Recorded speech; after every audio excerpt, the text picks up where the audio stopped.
Hello everyone, welcome to my channel. ఈ వీడియోలో చూపించే ఈ రెసిపీ ఈవినింగ్ టైంలో టీ టైంకి సూపర్గా ఉంటుందండి.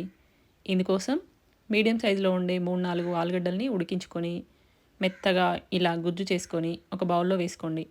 దీంట్లో హాఫ్ స్పూను సాల్ట్ వేసుకోవాలి, హాఫ్ స్పూను చాట్ మసాలా వేసుకోవాలి, ఒక స్పూన్ వరకు కారపొడి వేసుకోవాలి, హాఫ్ స్పూను జీలకర్ర మిరియాల పొడి వేసుకోవాలి, 3-4 స్పూన్ల వరకు కార్న్ఫ్లోర్ వేసుకోవాలి.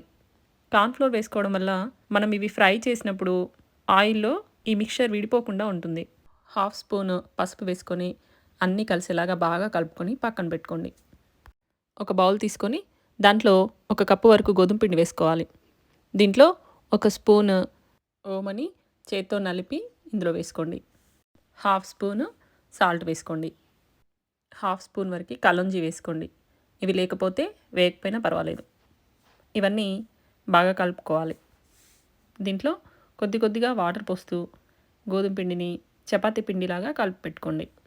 ఇలా కలిపాక దీనిపైన సగం స్పూన్ వరకు నెయ్యి రాసి ఒక 10 నిమిషాలు మూత పెట్టి పక్కన పెట్టుకోవాలి.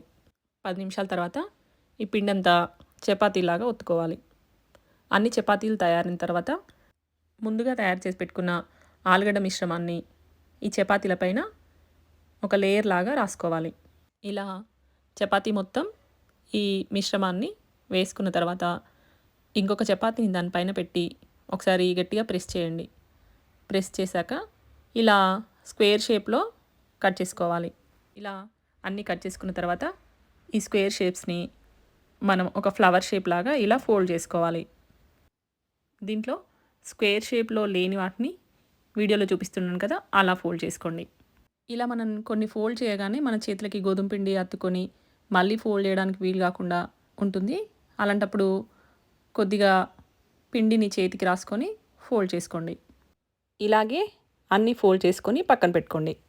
స్టవ్ వెలిగించి ఒక కడాయి పెట్టుకొని దాంట్లో ఆయిల్ వేసుకొని బాగా వేడనివ్వండి. బాగా వేడైన నూనెలో మనం ఇలా తయారు చేసుకున్న ఫ్లవర్స్ అన్నీ వేసుకొని స్టవ్ని మీడియం ఫ్లేమ్లోకి పెట్టుకోండి.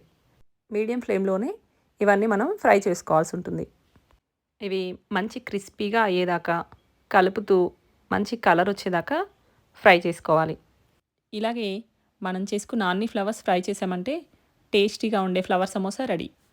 ఈవినింగ్ టీ టైంకి ఈ స్నాక్స్ చేసుకున్నారంటే వావ్ అంటారండి, అంత బాగుంటుంది.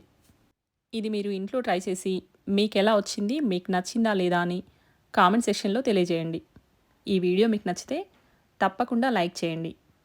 మీ ఫ్రెండ్స్ అండ్ ఫ్యామిలీతో షేర్ చేసుకోండి. మరిన్ని మంచి వీడియోలు చేసేలాగా నా ఛానల్ని సబ్స్క్రైబ్ చేసి నాకు సపోర్ట్ చేయండి. Thanks for watching.